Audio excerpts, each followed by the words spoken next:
Hi, folks. It's Peter Lemieux from Rounding Third, BadderSports. I tell baseball stories. I've been looking forward to this story because it's about a tremendous individual that has gone forgotten in history and he shouldn't be. But I like to tell the stories in context of history so we kind of get a feeling of why this player is so important. So allow me to start off by talking about one of what I'm going to call the original franchises in baseball history. I'm going to talk about the Chicago White Sox. The Chicago White Sox were what I would call an original baseball team. By that, I mean when the American League, and I'm going to go back all the way to even before there was a World Series in 1900, the American League had 8 teams. Now, those 8 teams, I'm going to call the originals for discussion's sake here.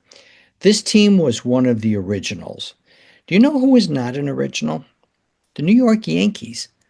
They were actually in the league in Baltimore as the Baltimore Orioles.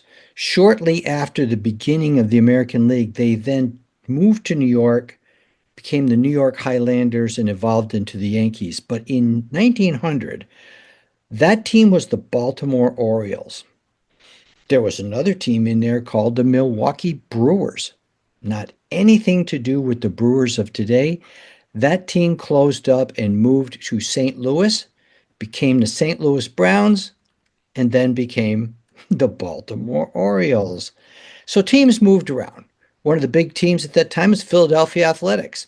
You know who they are? They are the Oakland, Las Vegas, Sacramento Athletics.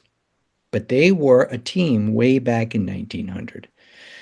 Another one that moved around a little bit, the Washington Senators. They were actually in Washington for a long time, and finally, when they gave up, they relocated to Minnesota, and that team became the Twins. But enough of that history. I want to talk about the Chicago White Sox. They were really quite a good team way back in the 1900s. And the Chicago White Sox played in the third World Series ever played. Interestingly enough, it occurred in 1906, and they played the Chicago Cubs. Cubs and White Sox in a World Series. Imagine that.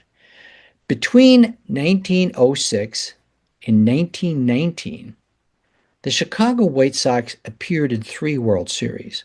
They were a very competitive team. They won in 1906. They won in 1917. In 1919, they were favored to win but lost to the Cincinnati Reds when it was proven later that the players accepted bribes to blow the World Series. 8 players were suspended permanently from baseball, and they got the nickname the Chicago Black Sox because of the scandal. Now, what's interesting about that put them in the karma penalty box.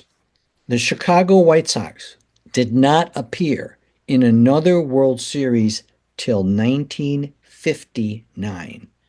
Let's see, 59 minus 19. I think that's 40 years of competition without ever making it to the World Series.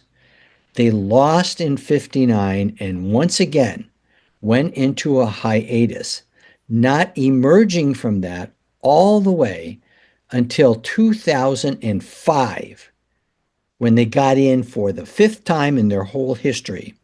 They won that World Series against the Astros. So we're talking about 125 years, this organization, and they've only been in the World Series 5 times. They managed to scandalize baseball by blowing one of those World Series. And they went 2 long stretches without even making it to the World Series. So what we're talking about here is an organization that was not built to be a winner. playing second fiddle, not just to the Yankees, but in the early years, the Philadelphia Athletics were very good. Um, and, there were many other teams, the Oakland Athletics, the Baltimore Orioles. These guys all had a good run in the American League, um, but not the White Sox. They were always out. Even way back in the early 1900s, the Detroit Tigers were in World Series. 125 years, 5 years in. Now, that's part of our problem with my story because our player ended up being an exceptional player for the Chicago White Sox. So it was kind of built into a time of anonymity where people were not going to notice him. Let's get on to the story. I want to introduce you folks to a person named Minnie Miñoso. Minnie Miñoso was born in Cuba and was a terrific baseball player in Cuba. And gosh, he played on professional teams there and was making a whopping $150 a month. And then he found out, this was before Castro and communism, he found out if he went and played for the Negro Leagues, he could double his pay. So he immigrated from Cuba to the United States to make his fortune playing for the Negro Leagues because he knew he could not play in the major leagues because of the color of his skin. Now, one of the great characters in the integration of baseball, which I've talked about before and probably should talk about more, is an owner named Bill Veeck. Bill Veeck, after Jackie Robinson went to the Dodgers, immediately got Larry Doby to go to the Cleveland Indians, the team he owned. He also brought in the next year Satchel Paige at an old age, and the Cleveland Indians won the World Series. In 1949, 1 year after they won the World Series, actually 1948, excuse me, he brought in Minnie Miñoso. That event was the first Latin American player in the major leagues. Now, if Jackie Robinson gets justifiably the credit for being the first black person, shouldn't we recognize Minnie Miñoso for being the first Latin American player? When right now, about 27% of the major leagues is Latin American? Minnie sits there. He is the Latin American Jackie Robinson. Bill Veeck brings him in on the Indians. Problem. The Indians are a terrific team, and Minnie Miñoso can't get any playing time. He's a talented outfielder. He runs fast, fields well, has a tremendous arm, hits the ball really well, has some power, but for 2 years sat ignominiously on the bench of the Cleveland Indians until they traded him to 1951 to our Chicago White Sox. This guy immediately became one of the best players on the White Sox, one of the best players in the American League. We'll just give you a couple highlights. Now, he's 28 years old before he gets his chance, but at 28 years old with the White Sox, playing a whole season, 324, he has 10 home runs and 74 RBIs. Next year, 281, 313, 300, 288, 316, and 310. This is a career 300 hitter who was recognized as one of the best outfielders in the league, made the All-Star team 3 or 4 times during the stretch runs with the White Sox. But they were the White Sox. Now, as fate would have it, they traded Minnie Miñoso back to the Indians and got 2 really terrific pitchers.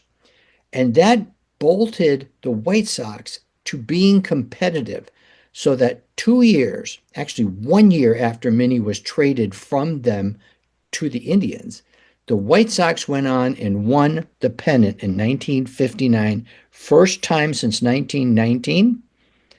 They went to the World Series and lost.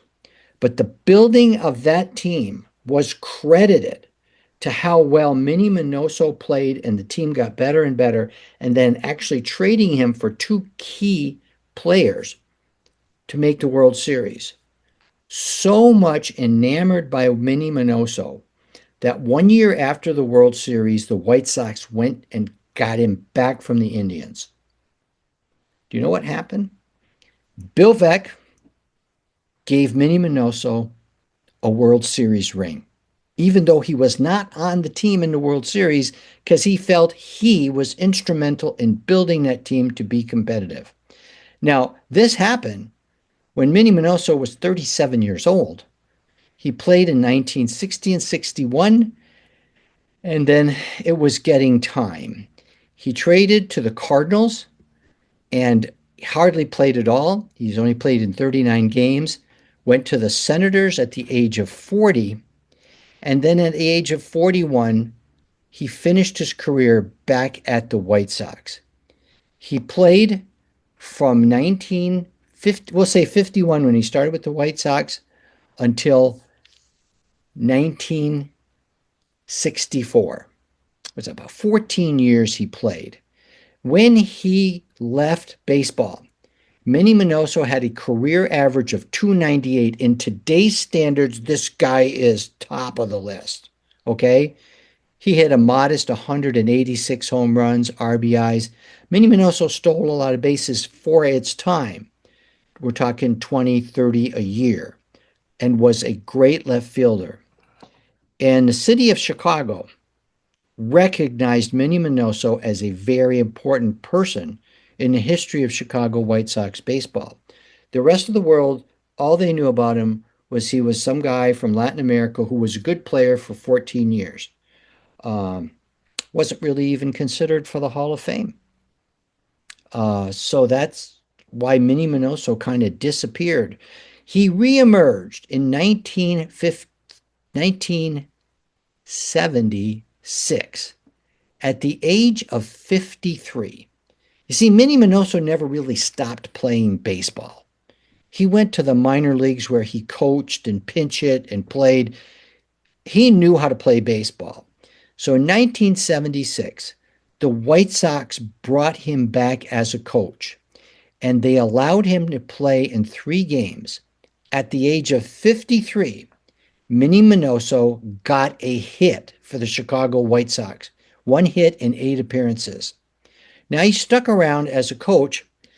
In 1980, at the age of 57, the White Sox thought it would be great to let Minnie Miñoso bat again.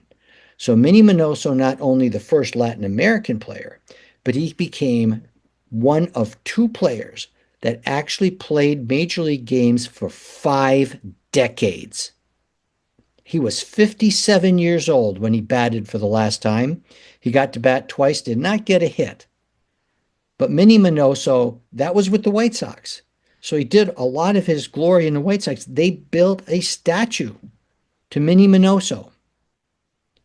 You know what didn't happen? Nobody thought of him for the Hall of Fame. In 2015, Minnie Miñoso died. At the time, President Obama, a White Sox fan, went and spoke and gave tribute to what a great player he was and how important he was to White Sox baseball. He was important to baseball, period.